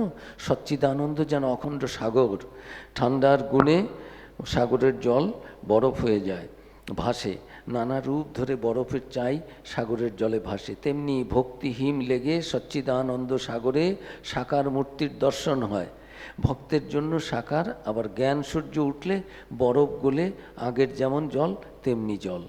তাই শ্রীমদ্ ভাগবতে রয়েছে, ঠাকুর তুমিই সাকার, তুমি নিরাকার, আমাদের সামনে তুমি মানুষ হয়ে বেড়াচ্ছ, কিন্তু বেদে তোমাকেই বাক্যমনের অতীত বলেছে। শ্রীরামকৃষ্ণদেব এই সমস্ত বাক্য থেকে অবতার তত্ত্ব কিছুটা আমরা বুঝতে পারি। সেই অবতার তত্ত্ব বোঝা এত সহজ নয়, এটা সন্দেহ থেকেই যায়। তো যাই হোক, সেই সর্বশক্তিমান ভগবান জীবের কল্যাণের জন্য নরদেহ ধারণ করে আবির্ভূত হওয়া জগতের আধ্যাত্মিক ইতিহাসে খুব বড় ঘটনা। কালপ্রভাবে যখন জগৎ পাপভারে আক্রান্ত হয়, তিনি তখন জগতের কল্যাণের জন্য দয়া পরবশ হয়ে নিজ কর্তব্য বোধে জগতে অবতীর্ণ হন। ধর্মের গ্লানি দূর করবার জন্য, ধর্ম প্রসারের জন্য সব বাধা যেগুলো সৃষ্টি হয় ধর্ম প্রসারের, সেসব তিনি নানাভাবে অপসারিত করেন, ধর্মের স্রোতকে আবিলতামুক্ত করে দেন। এই হয়ে আসছে যুগে যুগে। ধর্ম সংস্থাপন কার্য সর্বত্র এবং সব যুগেই যে পাপীদের বধের মাধ্যমেই হয়ে আসছে তাও নয়, যে সবসময় পাপীদেরই এই যে আমি ওরকম পরিত্রাণায় সাধনাং বিনাশায় চ দুষ্কৃতাম সবসময় যে ওই রকমই হচ্ছে তা নয়। সবসময় যে ধর্ম স্থাপনের জন্য যুদ্ধ বিগ্রহ বড় রকমের ধ্বংসের প্রয়োজন তাও নয়। কী উপায়ে ধর্মের সম্প্রসারণ করতে হবে শ্রী ভগবানই তা ভালোরূপে জানেন। তাই দেখা যাচ্ছে প্রত্যেক অবতারের ধর্মস্থাপন এই যে কার্যধারা এরকম একরকম নয়, দেশ কাল প্রয়োজন অনুসারে কাজের রীতি বদলায়। বেদ বেদান্ত গীতা ভাগবত পুরাণাদি শাস্ত্র গ্রন্থ এবং সাধু সন্ত সাধক সিদ্ধ থাকা সত্ত্বেও কাল বশে জগতের ধর্মের গ্লানি হয়। ধর্মগ্লানি দূর করতে জগতে মহৎ ধর্ম প্রতিষ্ঠার জন্য বিপদগামী লোকদের ধর্মপথে এনে এবং ধর্মপ্রাণদের ধর্মানুশীলনের পথ সুগম করে তাঁর শ্রেষ্ঠ প্রাণীদের রক্ষার জন্য পরম কারণিক শ্রী ভগবান কৃপা পরবশ হয়ে যুগে যুগে নরদেহ ধারণ করে জগতে আসেন। তিনি শুভকর্ম বিবেক বৈরাগ্য ত্যাগ তপস্যা জ্ঞান ভক্তি প্রেম ও ঈশ্বর পরায়ণতার যুগোপযোগী আদর্শ জীবন দেখিয়ে যেন ধর্ম সংস্থাপন করেন। এই সমস্ত এই শ্রীরামকৃষ্ণের কথা, গীতায় ভগবান শ্রীকৃষ্ণের কথা, এগুলো পড়লে একটু একটু যেন আমরা বুঝতে পারি যে এই অবতার তত্ত্ব। না হলে এই হিয়ালিটা বোঝা খুব মুশকিল। এখন তো ভগবান তো আসেন, এর আবার ছোট আর বড় কি, একই তো ভগবান নানা সময় আসছেন। আর আমরা তো হিন্দু ধর্ম মতে এই সেই মৎস্য অবতার থেকে বরাহ কুর্ম নৃসিংহ এই সমস্ত কত রকমভাবে যে তিনি এটার মধ্যে দিয়ে যেন একটা আমাদের যেমন মনুষ্য জগতে যেমন একটা জীব জগতে যেমন একটা ইভলিউশন হয়েছেন, সেরকম যেন অবতার জগতেও আমরা দেখতে পাচ্ছি আস্তে আস্তে আস্তে আস্তে তিনি অর্ধেক একটা নৃসিংহ রূপে, অর্ধেক মানুষ অর্ধেক একটা সিংহ এরকম রয়েছেন। মানুষ এবং সিংহের একটা মিলন। তারপরে রামচন্দ্রের অবতার, পরে তার আগে বামন অবতার ছিলেন। সব পরপর যেন অবতারের মধ্যে একটা ইভলিউশন হয়েছে। স্বামী বিবেকানন্দ করে দেখিয়েছেন রিসার্চ করে যে অবতার যে পরপর আসেন তার মধ্যেও যেন পরপর যত অবতার আসেন শক্তির একটু একটু করে যেন বেশি প্রকাশ হয়। এরকম হচ্ছে। অবতার তো একই, ভগবান একই, একম সদ্বিপ্রা বহুধা বদন্তি, সত্য এক, কিন্তু সেই নানা রূপে একই লোক অভিনয় করছেন। এই ফিল্মেও করছেন, এই বইটাতেও করছেন, ওই বইটাতেও করছেন, এই ম্যাচেও খেলছেন, ওই ম্যাচেও খেলছেন। খেলোয়াড় কিন্তু একই, কাউকে ছোট করা হচ্ছে না। রাম বড় না, এইমাত্র কি অপূর্ব রামচন্দ্রজির আমরা রাম নাম করলাম। রাম বড় না কৃষ্ণ বড়? যারা কৃষ্ণ ভক্ত, কৃষ্ণ ভালো লাগছে তুমি করো, কিন্তু যদি অজ্ঞান হবে, যদি ভাবো রাম আলাদা কৃষ্ণ আলাদা, রাম থেকে কৃষ্ণ বড়, তুমি তোমার কৃষ্ণ ভালো লাগে সেরকম করো। হনুমানজিকে জিজ্ঞেস করলেন রামচন্দ্রজি যে বলো তোমার কোন রূপ ভালো লাগে? দেখো আমি জানি শ্রীনাথে জানকী নাথে অভেদ পরমাত্মনি তথাপি মম সর্বস্ব রাম কমলোচন। আমি জানি নারায়ণের নানান রূপ, তুমি কে সেটা আমি জানি, কিন্তু আমার তোমার এই যে আজানুলম্বিত বাহু, এই যে পদ্ম পলাশ লোচন শ্রীরামচন্দ্র কমলোচন, তুমি ওই রুমে আবার সামনে আবির্ভূত হও। আবার গরুর পাখি, তার চাই তুমি বিষ্ণুরূপে আসো। এরকম যার যার রয়েছে তাতে কি হয়েছে? একই শ্রীকৃষ্ণ বিশ্বরূপ দেখাচ্ছেন, অর্জুন বলছেন আমি আর পারছি না, তুমি আমার যে রকম ভাব ছিল সেই রূপে তুমি ফিরে এসো, তা না হলে আমি এটা ভগবানেরই তো রূপ, আমার যা ভালো লাগে সেরকম করবো। যার যেমন, যে মা জানে কার পেটে কী হয় সেরকম রয়েছে। জ্ঞান আছে, ভক্তি আছে, কর্ম আছে, কোনো কথাই ছোট নয়, কোনোটাই বড় নয়। আমার যেটা ভালো লাগে সেরকম। সেই জন্য অবতার যুগে যুগে নানা রকমভাবে সেই সময়ের উপযোগী হয়ে তিনি সব সেই সত্যকে পরিবেশন করেন, পথ দেখান। হ্যাঁ, শ্রীরামকৃষ্ণ নিজেই বলছেন নিজের সম্বন্ধে, যে রাম যে কৃষ্ণ সেই ইদানিং রামকৃষ্ণ। ভগবান এবার ছদ্মবেশে এসেছেন। ছদ্মবেশে এসেছেন যেন চিনতে না পারে। রামচন্দ্রজি নিজে ছদ্মবেশে বেরিয়েছিলেন। আমার 5 মিনিট শেষ করি। ভগবান রামচন্দ্রজি যে বেরিয়ে দেখলেন সীতার নামে সত্যি এই কথাগুলো বলছে, ব্যাস ঠিক আছে, নাও ডিসিশন নিয়ে নাও। যেন প্রজা জানতে না পারে প্রজার কি দুঃখ কষ্ট আমি দেখব, দেখে তাদের সেই রকম সেই দুঃখ অপনোদনের চেষ্টা করব। তিনি নিজেকে, মায়ের একটা গানা আছে, রূপ ঢেকে তুমি কে গো অপরূপা অবগুণ্ঠনে ঢাকা। তো এই ভগবান ও শ্রীরামকৃষ্ণ এসেছেন। মা সম্বন্ধে ঠাকুর বলেছেন ছাই চাপা বেড়াল, চেনা যায় না কে, কাছে যারা রয়েছেন বলেছি চিনতে পারে না। শ্রীরামকৃষ্ণ এই হৃদয় চিনতে পেরেছে। হৃদয়, আবার হৃদয়কে ঠাকুর সতর্ক করছেন, এর সঙ্গে অনেক রকম করেছিস, এত সেবাও কেউ করে না, এত কষ্টও কেউ দেয়নি, এত কষ্ট দিয়েছে যে গঙ্গায় ঝাঁপ দিতে গেছেন শ্রীরামকৃষ্ণ। তা আমার সঙ্গে যা করেছিস করেছিস, কিন্তু ওর মধ্যে যে শক্তি আছে সে যদি ফোঁস করে তোকে কিন্তু ব্রহ্মা বিষ্ণু মহেশ্বর বাঁচাবে না। তারপরেও কি তার বন্ধ হয়েছে স্বভাব এরকম? পরে তার কৃপা হলে পরে পরবর্তীকালে জীবন পরিবর্তিত হয়েছিল। কিন্তু শ্রীরামকৃষ্ণ নিজেই বলছেন, দেখলাম এই খোলটি ছেড়ে সচ্চিদানন্দ বাইরে এলো, এসে বলল আমি যুগে যুগে অবতার দেখলাম, পূর্ণ আবির্ভাব। একটা গানে আছে যে পূর্ব পূর্ব অবতার এলো কলাংশে যাহার, স্বয়ং সে দক্ষিণেশ্বরে এসেছেন এবার। একটা গানে রয়েছে, আগের আগের অবতাররা যেন তার বিভিন্ন কলা অংশ একটা পার্ট একেবারে সম্পূর্ণরূপে যেন তিনি এসেছেন। কৃষ্ণস্থ ভগবান স্বয়ং একটা আছে, যে অন্য অবতারও অবতার, ভগবানেরই অবতার, কিন্তু কৃষ্ণ রূপে যে এসেছেন না, ভগবান যেন স্বয়ং পূর্ণভাবে এসেছেন। তুমি পূর্ণ ব্রহ্ম নারায়ণ, রামকৃষ্ণের একটা গাছে রাম কৃষ্ণ কৃষ্ণ বলে বলো আমার মন। তা সেই ভক্ত তাকে নানাভাবে দেখছেন, কিন্তু তার শক্তির প্রকাশ সেই একই ভগবান, যেখানে যতটুকু প্রয়োজন ততটুকু। একটা গানে রয়েছে, ত্রেতা তারি রাম দাপরে শ্যাম, রামকৃষ্ণ দোহে একাধারে। এ কি আছে গানে, গাইতে গেলে বেশি সময় লাগবে। এই গানের মধ্যেই রয়েছে যে সেই যে যতই অবতার সমষ্টি সবার, রামকৃষ্ণ রূপে এইবারে। এই যে আগের আগের অবতাররা এসছেন, তাকে কাউকে ছোট করা হচ্ছে না, তার কারণ একই তো। কিন্তু তুমি যে এসেছো নতুন করে আবার, সেই কৃষ্ণ, সেই রাম, সেই চৈতন্য, সেই বুদ্ধ, তার মধ্যে তোমার মধ্যে কি আছে? গৌতমের প্রাণ, শঙ্করের জ্ঞান, রামানুজ গোড়া, এক প্রেমে জোড়া, কবির নানক, একেবারে যত অবতার সমষ্টি সবার। তুমি যেন একটা জমাট বাঁধা রূপ, সকলের সব রকমের গুণ নিয়ে তুমি যেন এই যুগে শ্রীরামকৃষ্ণ রূপে এসেছ। অন্যান্য অবস্থাদের যেন তুমি একটা সমষ্টি, সবার ভাব তোমার মধ্যে রয়েছে। মা বলেছেন আমাদের ঠাকুর পোকাটিরও নিন্দা করেন। অন্যান্য অবতারে এসছেন, এক একটা ভাব দেখিয়ে গেছেন, প্রত্যেকের মধ্যে কোনো না কোনো একটা শক্তি প্রকাশিত হচ্ছে। রামচন্দ্রের মধ্যে, কৃষ্ণের মধ্যে, এ প্রত্যেকের মধ্যে বলা যাবে না। রামচন্দ্রের মধ্যে কি দেখতে পাই? সত্যনিষ্ঠা ঠাকুরের মধ্যেও রয়েছে।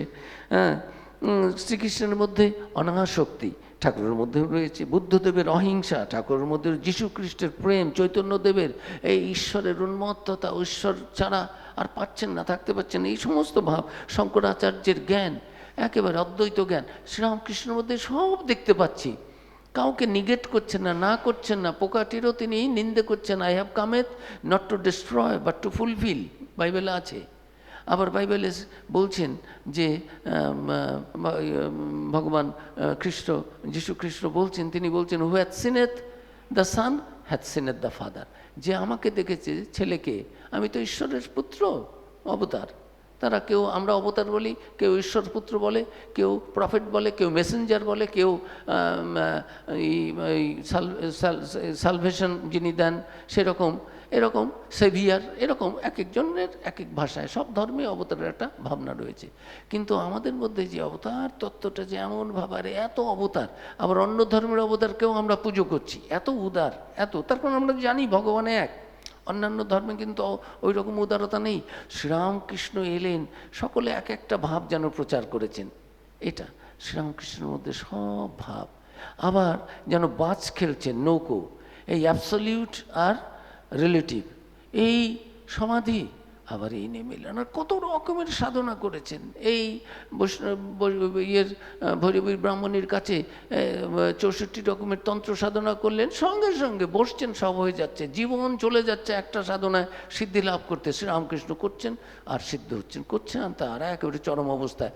বেদান্ত মতে করতে চাচ্ছেন, তার গুরু 40 বছর ধরে চেষ্টা করে যা পেয়েছেন, বলছেন এই বাবা আবার মন স্থির করতে পারছি না, দ্বৈতভাবে এমন রয়েছে যে ধ্যান করতে গেলে এই নিরাকারের ধ্যান করবে। মা এসে যাচ্ছেন, যে খাড়া দিয়ে মাকে কেটে ভালো মূর্তি, মা কালীকে এই রকম করে করো, কপালের একটা কাঁচ দিয়ে ঠুকে দিলেন, এখানে রক্তপাত করে দিলেন, একটা এখন তুমি ধ্যান করে রো।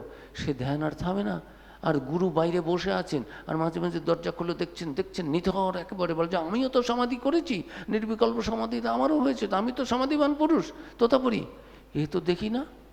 তারপরে নিজেই বলছেন এ ক্যাসি দৈবী মায়া, গঙ্গা পার হতে পারছেন না। দেখছেন ঈশ্বর যাকে দেবেন, যে চেলা যে সবসময় শিষ্য যে সবসময় ছোট হবে তা নয়।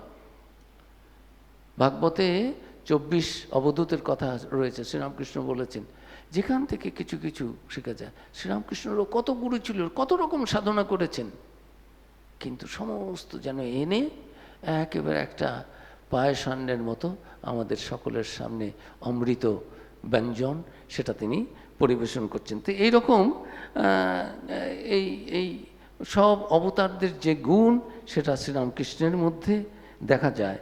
যে শ্রীরামকৃষ্ণ সম্বন্ধে এই স্বামীজি, যিনি অবতারই স্বীকার করবেন না, অবতার বরিষ্ঠ বললাম একজনকে, তিনি লিখছেন, এক ভক্তকে লিখছেন মাদ্রাজি, শ্রীরামকৃষ্ণের মতো এত উন্নত চরিত্র কোনো কালে কোনো মহাপুরুষের হয় নাই। আবার স্বামী শিবানন্দকে লিখছেন, দাদা বেদ বেদান্ত পুরাণ ভাগবতে যে কি আছে তা রামকৃষ্ণ পরমহংসকে না পড়লে কিছুতেই বোঝা যাবে না। He was the living commentary to the Vedas and to their aim. He had lived in one life the whole cycle of the national religious existence in India. আবার একটা চিঠিতে লিখছেন শ্রীরামকৃষ্ণ ভগবানের বাপ, ভগবান অবতার এগুলো তো অনেক ছোটো কথা, ভগবানের আবার বাপ মানে কি, মানে কারণেরও যে মহাকারণ শ্রীরামকৃষ্ণ তাই, অর্থাৎ সেই পরব্রহ্ম পরমাত্মা, তিনি যেন ইদানিং এ যুগে আগের অবতারের সমস্ত রত্নরাজি, ঐশ্বর্য, জ্ঞান, প্রেম, ভালোবাসা, ঈশ্বর প্রেম, ক্ষমা, দয়া, এগুলো যা যা আমরা ষোড়শ অধ্যায় গীতাতে রয়েছে, দৈবাসুর, দৈবী সম্পদ বিমোক্ষায় নিবন্ধে আসুরি মতা, আসরিক সম্পদগুলো, আসরিক দুর্গুণগুলো আমাদের বন্ধনে আবদ্ধ করে, আর দৈবী সম্পদ বিমুখী অভয়ং সত্য সংশুদ্ধি জ্ঞান ও যোগ ব্যবস্থিত, ওখানে সব রয়েছে 26টি গুণ। এগুলো যদি থাকে তাহলে মানুষ দেবতা হয়ে যায়। সেই অবতারের মধ্য দিয়ে যেন সেই পরমাত্মা পরব্রহ্মণের একটুখানি যেন বোঝা যায়। সেই বিরাট একটা দেওয়ালের মধ্যে, পাঁচিলের মধ্যে একটা ফুটো যেন একটু, ওই যে বলছেন সমুদ্রের মধ্যে যেন একটা বরফ, সেরকম একটু একটু করে সেই, তাকে তো বোঝা যায় না, কিন্তু অবতারের মধ্যে দিয়ে দুধের গরুকে আমরা চাই, কিন্তু গরুর শিঙে তো আর দুধ বেরোবে না, ওই অবতারের মধ্য দিয়ে সে অমৃত, সেই যে জীবন, জ্ঞান, ভক্তি, একেবারে ত্যাগ, বিবেক, বৈরাগ্য, ভালোবাসা, নিঃস্বার্থপরতা, এই যেন কোথাও অর্জিতা ভক্তি চারদিকে কোথাও সমাজে দেখতে পায় না। ওই দুধে গরুর বাঁট দিয়েই অমৃতস্বরূপ দুধটা আসে, অবতারের মধ্য দিয়েই সেই অবতার তত্ত্ব, সেই পরব্রহ্ম পরমাত্মা ভগবান ঈশ্বর, তার যে লীলা, সে সমস্ত সব প্রকাশিত হয়। তা স্বামী বিবেকানন্দ এগুলো বলেছেন যে শ্রীরামকৃষ্ণের জীবনে এগুলো যা দেখি, সময় কম, আসল মোট কথা এই, বহু জনকে বহু জায়গায় তিনি এই যে অবতার বরিষ্ঠ বলেছেন, যে এত প্রেম, এত ভালোবাসা, এত যে বর্ণময় জীবন, একেবারে সেই ভিবজিওর সব রকমের যেন আছে, সেই রামধনু রংধনু, তার মধ্যে শ্রীরামকৃষ্ণের মধ্যে শুধু একটি ভাব নয়, এক রকমের জীবন নয়, যেন রাগরাগিনী বাজছে, সেই বাঁশির মধ্যে একটা ফোঁকর দিয়ে পোঁকর ধরে আছে তা নয়, কত রকমের বাদ্য সমস্ত হচ্ছে। আবার সেই রিলেটিভ অ্যান্ড অ্যাবসলিউট, এই সমাধিতে যাচ্ছেন এই জগতের আমাদের কল্যাণের জন্য, সেই ঈশ্বর দেশের কথা যেন এসে বলছেন, সেই দেশের সেখানকার কথা তো জানা যায় না, বোঝা যায় না। ঠাকুরও বলছেন সব কি বলতে পারি, মা মুখ চেপে ধরে, আমি তো বলতেই চাই সেখানকার কথা, অচিনে গাছ, বলছেন বুঝিয়ে দিন না, সেবা করতেন ওই অদ্ভুতানন্দজি, তো ঠাকুর বলছেন দেখো গো কি বায়না, তাকে কি বুঝিয়ে দেওয়া যায়? হ্যাঁ, এই যেন অচিনে গাছ, তাকে চেনা যায় না, গাছ আছে কিন্তু চেনা যায় না। তো যাই হোক, এই শ্রীরামকৃষ্ণের জীবনে এই সমস্ত ভাব ভক্তি মহাভাব যা বেরিয়েছে, এগুলো যা এসেছে অন্যান্য অবতারের মধ্যেও ছিল, কিন্তু মানুষ দেহ ধারণ করে ঈশ্বর অবতীর্ণ হন। অনুগ্রহায় ভূতানাং মানুষং দেহমাস্থিত, মানুষের দেহ জীবদের অনুগ্রহ করার জন্য কৃপাতে স্বয়ং ব্রহ্ম সচ্চিদানন্দ তিনি নররূপে অবতীর্ণ হন। ঠাকুর নিজে সেটা বলে গেছেন। স্বামীজি তার জীবনে, যেটা প্রথম জীবনে তার অনুভব হয়নি, পরবর্তী জীবনে সেই সত্যগুলোকেই তিনি প্রকাশ করেছেন, যে অবতার বরিষ্ঠ অন্যান্য অবতারের মধ্যে যে সমস্ত শক্তিগুলো, ভাবগুলো, গুণগুলো ছিল এই যুগে শ্রীরামকৃষ্ণের মধ্যে, সেগুলো একেবারে পূর্ণ পাত্রের মতো। এক জায়গায় বলছেন রামকৃষ্ণানন্দজিকে যে এইবার একেবারে পূর্ণ পাত্র, যেন পরিপূর্ণরূপে রামকৃষ্ণের অবতারে সেগুলো আগের অবতারদের গুণ শক্তি সব প্রকাশিত হয়েছে। তা বিদেশিরাও শ্রীরামকৃষ্ণ সম্বন্ধে অনেক কথা বলেছেন।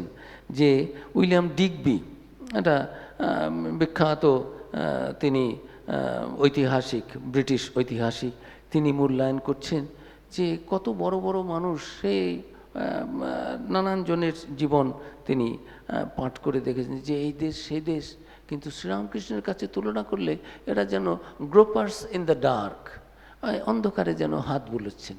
শ্রীরামকৃষ্ণ সেখানে যেন একেবারে সেই নরেন্দ্রকে যেমন যে বলেছে সহস্রদল পদ্ম, অন্যেরা যেন একটা জোনাকি টনেকে এইরকম, শ্রীরামকৃষ্ণ যেন জ্ঞান সূর্য, সেখানে তার মধ্যে সব রকমের ভাব রয়েছে, অন্যদের সঙ্গে তুলনাই করা যায় না।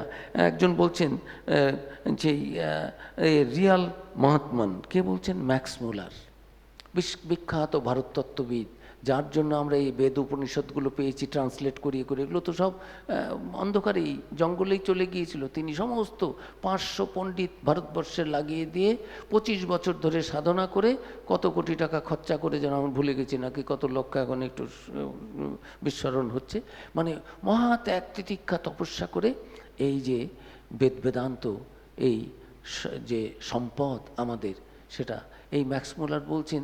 কত মানুষই দেখলাম, কত মানুষের জীবনীতি ঋষিমণি বলছেন এ রিয়াল মহাত্মান রামকৃষ্ণ। বলছেন an epitome of the whole Rishi Aurobindo. Isherwood বলছেন এ ফেনোমেনা, এর ব্যাখ্যা করা চলে না। এই অপূর্ব জীবন, এটা শুধু আমরা আলোচনা করতে পারি, পাঠ করতে পারি, ধ্যান করতে পারি, চিন্তা করতে পারি, কিন্তু যে এর যে কোনো ব্যাখ্যা ঠিক আমরা দিতে পারি তা পারি না। কেননা ঈশ্বরের ব্যাখ্যা করা যায় না, বলা যায় না। কিন্তু তবুও আমরা কিছুক্ষণ আমাদের ধ্যান, আমাদের জীবনকে যদি শুদ্ধ করতে পারি বা করতে চাই, শ্রীরামকৃষ্ণ বলেছেন যে যা ভাবে সে তার সত্তা পায়। আমরা যদি সর্বদা শ্রীরামকৃষ্ণের এই গুণাবলী, সেগুলো যদি একটু ধ্যান, একটু আমরা ভজন, প্রার্থনা, কীর্তন এগুলো করি, তাহলে আমাদের ভেতরেও শ্রীরামকৃষ্ণের এই সমস্ত ত্যাগ, বৈরাগ্য, বিবেক, বুদ্ধি, ভালোবাসা, প্রেম, জ্ঞান, এই সমস্ত আমাদের মধ্যেও আসবে, যেগুলো লাভ করাই মনুষ্য জীবনের উদ্দেশ্য। ওম শান্তি শান্তি শান্তি। হরি ওম তৎসৎ। নমস্কার।